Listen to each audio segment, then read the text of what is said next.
Everyone, welcome once again to Vicious Chats. I'm Tim Vicious. With me today, he is part of the Main Event Wrestling Network. He is a podcaster. He is a lawyer. One of the few lawyers I'm actually on a friendly acquaintance with. Ladies and gentlemen, Mr. Cincinnati Eric Robinson. Dude, how are you, man? Doing well, buddy. How are you? I'm good, man. I'm good. So I asked this with everyone that's part of the network when they come on here. What was your recruitment story like? Because I know mine, and mine sounds like very well. That happened out of nowhere. So I'm always curious on everyone else's.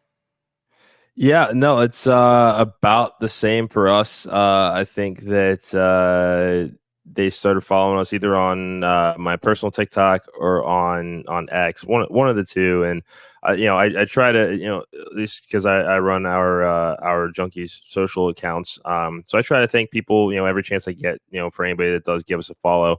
And it just kind of snowballed from there. They said, yeah, I've seen a couple of your shows and want to see if you guys want to join, and had a really quick conversation about it, and it just kind of felt like a no-brainer. So it was very much one of those kind of one day we're not part of a network, overnight it's entirely different. So it's a great group of people that we have here, and here we are almost 9 months later, and just enjoying the ride.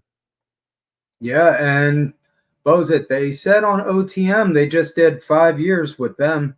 So I'm working on getting the OTM guys on. It's just a matter of time. I said before, you give me a Yeah, little bit of time, I'm gonna have everyone from the network on this show. So I it's like it. just a matter of when, not if. Yeah, no, I feel you. Yeah. So let's see. I got you. I got the Great Brown Hope. I got Green Circle. So I'm working there. I got three of y'all so far. I like it. I like it. Yeah, no, Yeah. you're off to a good start. Yeah, it's getting there. It's a slow process. So, let me ask you, what got you into wrestling, man? Man, I think I was 9, summer vacation, just literally happened to see it in TV Guide and begged my parents if I could watch. And uh hindsight being 2020, knowing what we know now about the Attitude Era, and thinking back on some of the stuff that I definitely watched at too young of an age, they were definitely a little bit hesitant to let us watch. I mean, I had two brothers growing up, so we were all just kind of like, can we watch? Can we watch? And yeah, turned it on. I think it was probably 2-3 weeks before King of the Ring 2000, and the rest is history. Started watching at 9, and here I am, almost a quarter of a century later. Yeah, I hear you on that. I grew up part of the golden era when like the Hogan Savages and all were first going. And I grew Yeah. up watching that. So I remember seeing them transition from like the golden to the new era to the attitude. And if I had a dollar every time I got in trouble or to detention for doing a crotch chop, man. Yep. Oh my Yep. God. Facts. Oh man. Uh but yeah, so how did they take it when they were like, was it more like a no, you can't watch this? And the more they kept saying no, the more you were like, nah, I'm gonna do this now. I'm gonna just keep it low key. Yeah, I mean, they started off okay with it, and then I think it was a Godfather angle where the valets were on strike, and I very clearly remember being in the living room watching that pre-take segment. They've got the picket signs out, and they're yelling "Save the hose," and I remember chanting that as I'm watching this. My mom comes in the room, it's just like, what are you doing? I was like, I didn't know I was doing anything wrong, and but Yeah, how do yeah, you no, explain after that to it, mom?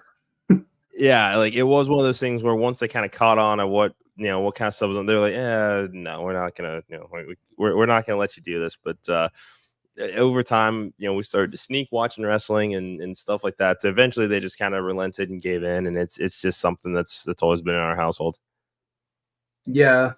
Yeah, that's kind of on how it was with me because my parents, I love baseball, but compared to wrestling, wrestling's more number one. Baseball's like a very close number two, like more like 1A for me. And I used to get into arguments with my mom when I was younger because they'd want me to sign up for Little League. And I'd always be like, what nights are practicing? What nights are we doing? What nights are Right. practice? Well, it'd be on Mondays. No, I'm not doing it. I'm not signing up. Why not? Because then I'm going to miss Monday Night Raw. and that would turn into long, long fights. Yeah, yeah. Yeah, It's just something. I mean, there's just something magic about the world of pro wrestling in general, and especially as an adult and appreciating what the fandom can look like and the impact that it can have on people. Is I think it's one of those things that and this was certainly what my parents thought was, and that they'll eventually grow out of it.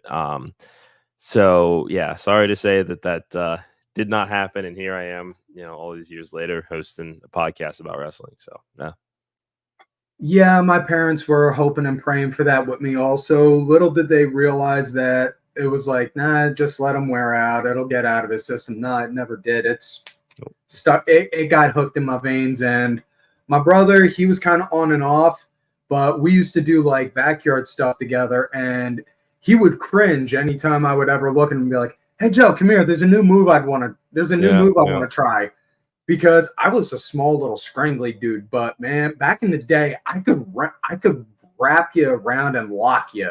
Like I wouldn't hurt you, but yeah, you'd get locked and you couldn't move. You'd just be like, "Come on now, let me go." yeah. At the Yeah, time we're that I doing was doing that to backyard my stuff. yeah, like at the time that I was doing that to my younger brother, this was before you figure out the wrestling as a work. So I'm like legitimately locking in cross faces and ankle locks and walls of Jericho's and just kind of wreaking havoc throughout the house. Yeah, it was it was a very long childhood for my brothers as well as our parents for all the stuff we'd like to do in our living room. Yeah, I used to have to yell at my brother all the time because he'd put the figure four or the sharpshooter on me, and I'd always have to yell at him when he'd go to do the figure four, under the knee, because he'd Yeah, always try yeah, and put my leg either on my knee or right above it. I'm yeah, like, and just under. yeah, And yeah. he'd always go. And as big of a Bret Hart fan as he was, for the longest time when he first went to go do a sharpshooter, he'd always hook the wrong leg first. And it felt Yeah. like just be like, wrong leg, That's which, hilarious. it, Love that. yeah, could never understand that part.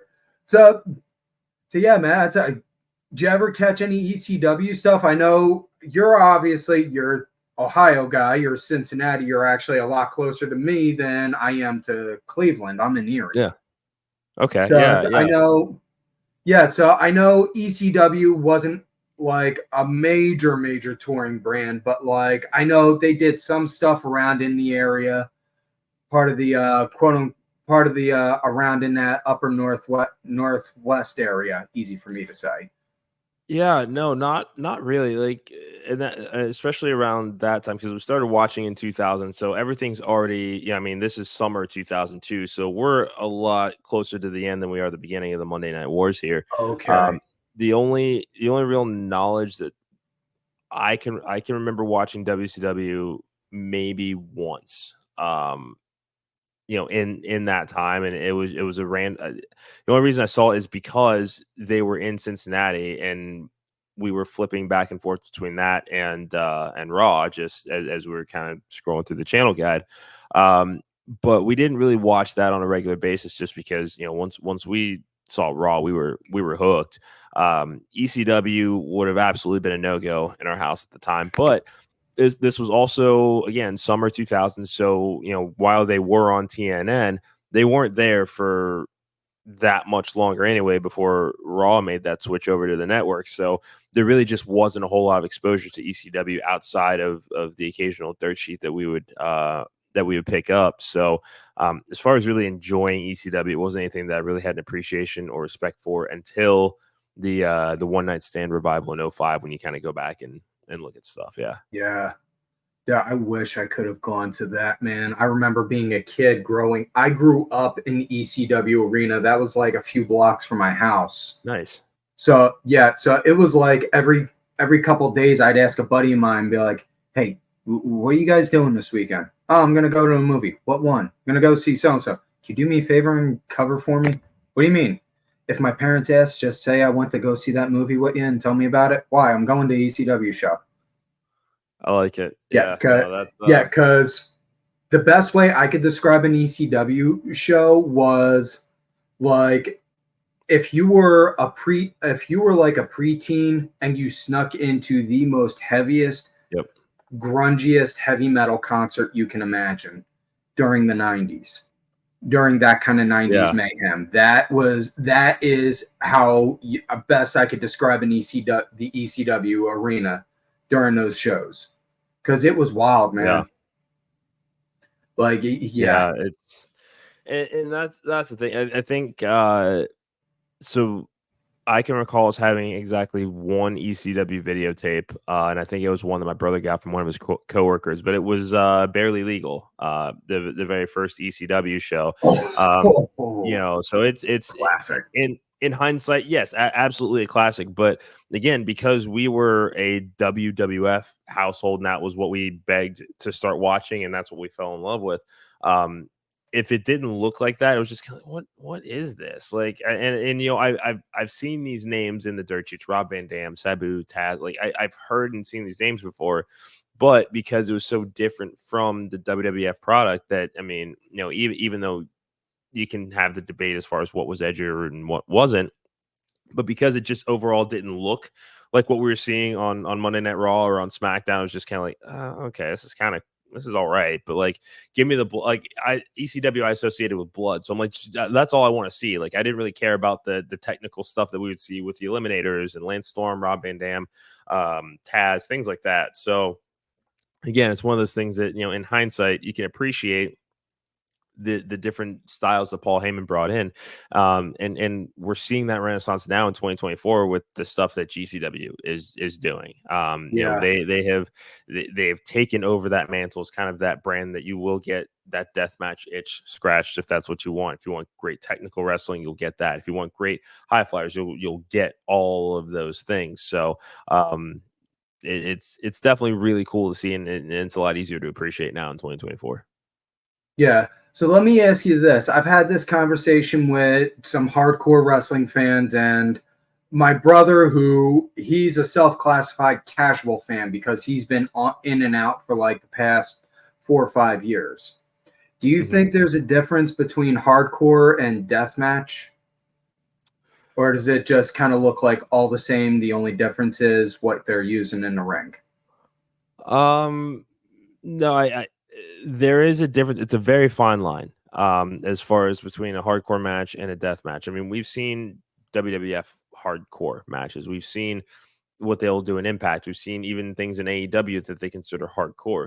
Death match, I mean, you know, if you're pulling out light tubes, if you're pulling out the skewers, if you're pulling out the like the metal, not grommets, but whatever the fuck the things are, the square things with the The little spikes on them. I metal mean, things yes, the little, I know yeah, what they are. Dude, I work in a yeah, hardware store. Trust me. I know what you're talking. I know the item you're talking about. They use them to help nail the skids together, to yep, help keep the skids together. I exactly. can never remember the name. Yeah, Yeah. but that's where, at least in my opinion, where the line is drawn. And don't get me wrong, I love a good hardcore match, but I also love a good death match. I have to scratch Oh that yeah. itch every once in a while, just because I don't know. There's something satisfying about watching light tubes explode. That's just me. Oh yeah, dude, trust me, I get that all too well. You know, I'm in the stance of there is a difference more so psychology wise, because if like what you were saying, you look and you watch the match and you look at a hardcore match, Yeah, you're going to see a handful of actual wrestling moves. Like you might yeah, see a Boston Crab with a chair being used in some kind of way, just some random yeah. arbitrary thing.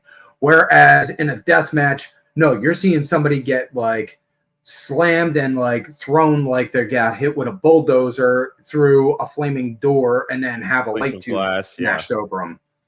Yeah. So it's I totally get that. I've had some people, I've seen people make the same argument we're saying, and a lot of people make the argument different. Like, no, it's all the same. It's just garbage, blah, blah, blah. Like, yeah. well, whatever you I mean, prefer, man, you know? exactly. Yeah, and that's the thing is like everybody's tastes are different. It's just a matter. I mean, and especially with how tribalistic wrestling has become over the last couple of years, and social media certainly doesn't help with that. You know, people have liked all different genres of music, movies, and television for hundreds of years. But there just seems to be something about this particular entertainment medium that it's, there's some people that are like, okay, well, if you say one bad thing about AEW, no matter how justified it is, they're coming at you with the pitchforks. There are people on the same side, on the other side with WWE, that do the same thing. It's two sides of the same coin. Essentially, it's all the same business. Everybody just has a different approach at it. That's how it's always been. Think, Yeah. think the territory days. Looking at WWE up in New York, the flash, the production value, the focus on the bombast and the characters there. Jim Crockett Promotions, seen as the more sports oriented presentation of the product. These differences have existed for as long as this business has, because every region, every area, every territory is different in kind of what the demographics are made up of, and what it is they prefer to see in that particular product. But it's only now that and it certainly doesn't help that you've got Tony Khan, who will fan those flames unnecessarily on Twitter sometimes. We're starting to hear Triple H keeps his finger on the pulse with social media, but I think that's more for market research than it is to try to take pot shots at the opposition, which, I mean, Eric Bischoff did that for years. It's fine. But Bischoff was also focused on improving his product, and the times have changed, and it's just one of those things. Tribalism in general just needs to go the fuck away in the world of pro wrestling. Yeah. It's to make a long story long. Yeah. Hey, I've always been a huge proponent, and I've made this argument for forever. Watch what you like, turn off what you don't, and just let it be. Yeah, it's really that's what, when I see some of the things that people post on Twitter, it's like you went out of your way to open the app, to go compose a tweet, to type this stuff out, even though most people will hate watch a product. It's like, why would you intentionally watch something you dislike just to get a rise out of people online? That it's just I've never. Aren't you helping out the very thing you hate? Yeah. Aren't you helping out the very thing you hate by watching it and giving it ratings and numbers? Yeah. And socially engaging? Just food for thought. I mean, maybe I'm applying too much logic to an illogical situation, right? And that's something we say on our shows. We try not to use the L word, because it is too easy to get into how things logically should play out in the canon that is professional wrestling, and looking at it at face value as a scripted entertainment product. But yeah, there are some things where it's just like, make it make sense, especially with some people's social media discourse in this particular entertainment form. Yeah. And that's one of the main things I absolutely love about with the Main Event Network. It's, we kind of all work together to try and make it like a little positive corner of the wrestling internet, of the interwebs, so to say. Yeah. Because we all got our own different tastes. You may like this, I may like that. Don't mean we're going at each other's throats over. It's just like, okay, yeah. You like strawberry ice cream, I like chocolate ice cream. That's it. Yeah. Kind of like that. Yeah, I mean, there's such a need to, and especially with social media, there's just always this need to be right. That there is no possible way that someone can make an argument in opposition to yours about a particular subject within the world of pro wrestling. But instead of keeping an open mind of, I never thought about it that way, and leaving it at that, you can still disagree. That's fine. But people want so badly to just be right, and there's much better things that people can be doing with their time. Yeah, definitely. So, you brought up your show just a moment ago, the Wrestling Junkies. How'd you guys come to be, and like, how'd you guys get your, pretty much almost like your origin story, how you started, and like you look back and see where you're at, like compared to then? Yeah, so Chris and I met at a beer Olympics during COVID. I think vaccines were only a thing for like a month and a half at the time that we did this. So I mean, probably not the social distancing was just out the window on that occasion. But I happened to be wearing an Edge T-shirt Pro Wrestling Tees one, not a WWE one, but I see him nudging his wife, like, "Hey, that guy's got a wrestling shirt on," and he was like, "Yeah, go talk to him." And that was kind of it. Is we're between events and we got to shooting the shit, and it's just like, "Oh, cool, you're a wrestling fan, like, cool, nice to meet you," and started talking from there. And next thing I know, we're just running in a lot of the same circles and didn't realize it. But we had been friends for probably about a year and a half before I approached him. I was looking for a co-host. This was my second attempt at a podcast, and I was just like, all right, who would I? I knew I didn't want to do it by myself. So I'm kind of just thinking, who realistically could I have fun talking about wrestling with, and who would be interested in it, and it was a no brainer to ask him, and there was no skepticism, no nothing. It was just 100% in. And then here we are. We put out our first episode, like, I think this was maybe a week before WrestleMania 39. And even then, 2.5 hour episode, just bullshit and talking all things wrestling. And as we, gain confidence learning about production quality and learning about what kind of content and kind of how we want our show to be structured, it's been trial and error for a lot of it over the last year and a half or so. Shorter episodes, including guest interviews and all these things that have evolved the show to what it is now, and kind of marrying a lot of these elements that we kind of were experimenting with but didn't really have a consistency with. And now here we are with a show where we have one or two wrestlers that are coming on that we're interviewing, shooting the shit with. And then, that's kind of our lead into talking about Raw or SmackDown, Dynamite, whatever have you. So yeah, it's just been, it's been really fascinating just to watch the evolution of what we've done, and kind of just sitting back and thinking, holy shit, like, year and a half, here we are, Main Event Wrestling Network. Shout out to our friends at Gorilla Press Apparel, our new sponsors.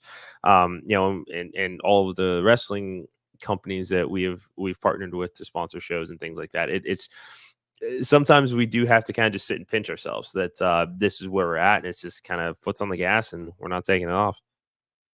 Yeah, I hear you on that, man. And it's was going to bring that up. Congrats again on getting the sponsorship with Gorilla Press, man. That's big ups. We're all working to try and get something like that going. And I know you get some pretty solid guests for interviews, man. And so speaking from somebody who's relatively new to the whole interview game, how do you necessarily approach like somebody like, well, is this somebody that we would or somebody we wouldn't? You got like a set list of do's and don'ts, like of people you do and don't want to approach or anything like that? No, not really, honestly. Again, social media, when people want to use it for good and to do stuff that furthers what they enjoy doing, and what makes them happy. um our logic is the worst that anybody can say is no, and that's really been a lot of what's helped us out here. Bryce Cannon was the first guy that we interviewed, and that was one of those things that we didn't really have much of a plan in place of how that was going to look, what we were going to do, and we just kind of ran with it. Next thing we know, some excerpts of his interview get picked up in Fightful, and there was an article about him being on our show. And he goes and tells the locker room, and those guys start coming to us, and they start telling everybody else. And it is one of those things that it's just kind of, our reputation has preceded us as far as the shows that we do, how we conduct our interviews, and maintaining a professionalism that we think is necessary in order for us to grow our show. So yeah, that's kind of just been a lot of it, is just this snowball effect. And because we've gotten the confidence from having done so many interviews and had so many guests, it's now just it's almost second nature to us. Like not only word of mouth, if people say, hey, this is somebody you should consider having on the show. If we see somebody doing something really cool on Twitter, it's just kind of a, hey, this is awesome. Let's talk about it on the show sometime. Again, the worst that anybody can say is no. Yeah, I hear you on that. And with this show, I try and include everyone, not just wrestling, but people in general. I mean, I'm sure you've seen some of the guests that I've had on. Yeah. I had Super Ref Dave. He did the 3 count at Ric Flair's last match. Yeah. Yeah. I had several of my buddies from the UK. I had a girl who does content creating work, and I was more so asking about like what the production aspects on doing all that kind of stuff, because I don't know about you, but I've always been that nerd that was always curious about like how the film or how the pictures and how the editing and all that stuff was made, and that's kind of what drove me into wanting to do something like this more, because, well, I'm not going to learn by just sitting there wondering how did they make this show. I'm going to make my own and figure it out. Yeah. And that's been so much of our show over the last year and a half has been trial and error. That because you asked, kind of what's it looked like, and it's not really a secret to us. It's just kind of okay, we're going to try it. If it works, great. Something else that we can add to the repertoire and use going forward. If it doesn't, all right, well, we tried, didn't work. Oh well, what if it had? So that's kind of the approach that we take with it as well. When it comes to our production, when it comes to our interviews, it's just kind of a trial and error, and the things that work we continue to do. If they don't, then we scrap them and say, hey, we tried. Yeah, and that's that's kind of like a life lesson I always give my son. I tell him, because he's 15 now, just starting high school and all, and I'm explaining to him, listen, it's gonna be trial and error with learning a whole lot of these new kind of things. So it comes with time. You'll figure things out as you go. Yeah. So exactly. So let me ask you this. I know I did bring up you're a lawyer. Is there a particular field in law you practice, or you just like general? Yeah, no. So I practice debt collection defense. So I mean, very boring, unsecured credit card debt, things like that. Representing debtors in cases like those. It's law school is one of those things that was a very last minute decision as I'm finishing up undergrad. But here we are, over 10 years later, and it's turned out to be really great for me, and I enjoy what I do. So it's nice to have that the creative outlet to balance, a profession where that's very, very structured and analytical, Yeah. So not asking for you to like break any kind of lawyer client confidentiality or anything, but have you ever had a client come up to you and start using some kind of wrestling term at some point and just sit to yourself and think, is this guy one of us? I don't think so. No, it's yeah. I mean, I've been practicing for about 8 years now. I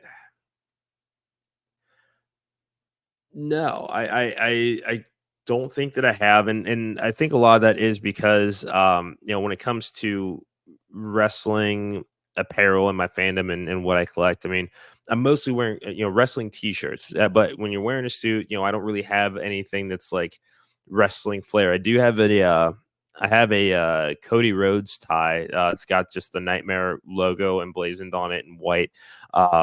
That I wear every once in a while, but clients don't ever ask questions about it. I would get it from the court staff just because it looks like it looks like a very law enforcement-esque kind of logo that you would see. So I usually get a lot of questions from them in that respect. But as far as clients that I've had, I don't think that I've had anybody that has used any insider jargon. Yeah. Okay. Well, now all I'm picturing in my head is you wearing the Cody Rhodes time, just walking into court with that, and just have Kingdom playing "Whoa" as you come in. Yeah, I See, we're mean, both we're on the same page on that one. nine times out of 10, when I got the headphones on, I'm walking in. There's usually something wrestling related that's playing, so it's like I know what's going on, and lawyer friends that I'm friends with on social media and things like that they see the fandom and things that I'll post related to wrestling and the podcast. So people know that I am a wrestling fan, but it's not something that I've just organically met like a client in the wild that is also a fan. Okay. Now, I'm just wondering that because I got asked to be a character witness for a buddy of mine a couple years ago, and the lawyer wound up saying, "Listen, I need you to ham it up and make him look like a baby face." And just I didn't say Yeah. nothing to him, but I just popped in my head like, did he Did you just use a say yeah? wrestling term on me? Because What? that's the only. I mean, that is the only context in which you're going to hear that Yeah, particular word. Like there, I can't think of any other entertainment form, industry, or what have you that has inside vernacular that is exactly that. exactly. And that's why I was like, wait, did he just he did. He just told me to make him a face and Yeah, okay. But yeah, I got that. That was my main thing on wondering with that. So I know you're also Cincinnati. Do you see Joe Burrow with the new cut? He looks like the NFL version of Cody Rhodes now. He just needs the neck tattoo. yeah. So yeah, I think our first game is September 8th. There's a pretty cool tailgate spot downtown next to the stadium that I usually go to at least for a few hours in the morning. It'll be interesting to see how many people are doing the dyed Joey Rhodes haircut, because when the square sunglasses, when he was wearing those a lot, you see those at every tailgate. The velour tiger tracksuit, see those at tailgates now. Everybody's got stogies and all that stuff. So things that I mean, he is a trend setter, and that's going to be seen for sure this year. At every game, every tailgate, you name it, there's going to be at least a handful of people to do it. Now, if he doesn't come out the kingdom at some point during the entire season, I'm telling you that they're leaving money on the table right there. I'm calling that now. They need to have Yeah, Kingdom play at some point in the stadium when they're announcing him, saying like when yeah. they're going over his stats or something. I You know think what I that. mean? I mean, I would hope that it happens when he finishes the story, because he's Yes. got his own. He has his own story that he needs to complete. And I was there. I was in the last row of SoFi Stadium for the Super Bowl. 7 more seconds, Bengals would be champions. It just, I mean, yeah, neither here nor Dude, there. trust me, my dad is diehard Eagles, and he'll tell you the story like him and his buddies they broke into Veterans Stadium the day before it officially opened, and they were and they were tossing a football around for a good 30 minutes before security caught them. Love that. So, oh yeah, well, no, like I said, you're one of the few lawyers I'm on a friendly basis with. Let's just leave it at there's a particular reason, given the environment I grew up around. But Fair. yeah, but we all had that kind of weird. Well, my dad, he's diehard Eagles, and he'll tell you until he's blue in the face. We won the Super Bowl before it was ever called the Super Bowl. We know. Yeah. And then when they actually did win, it was like vindication. Like, yes, we won, we got the ring. Yeah. It Yeah, I was just mean, podcast dad he has the Philly special tattooed on his back. Just hey, he yeah never say nothing on that. I love the Phils.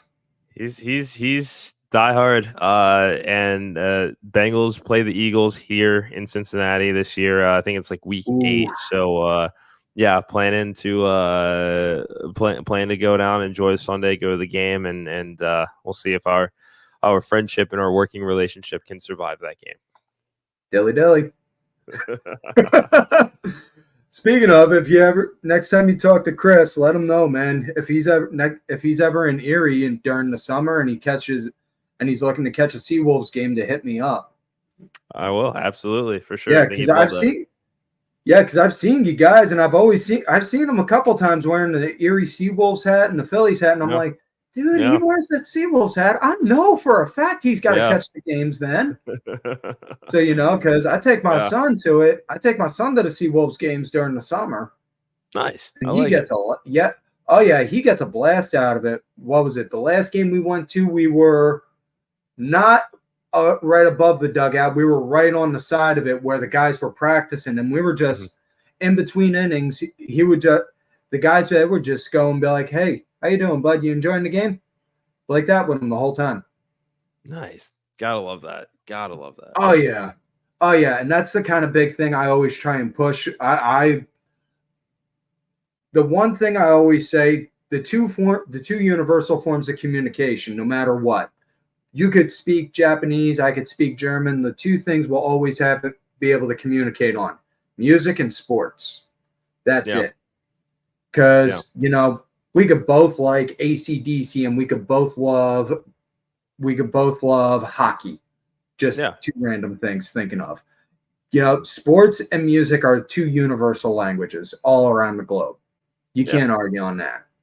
1,000%. And you'd think that so much more of that would translate over into pro wrestling, just because it's like, even last night, shout out to Green Day. I did go see them last night, and I was I'm going upstairs to get a beer, and I'm wearing a Joe Hendry t-shirt, and I get stopped by two guys that are like, "We believe." I mean, it's like those moments like that. It's like, okay, cool. Like, there are other people around that also like this, and it's just, again, something that should be celebrated and enjoyed, and not necessarily camp A, camp B, C, whatever. Everybody can like different styles of wrestling and different ways of presenting the product, but it's all the same art form at the end of the day.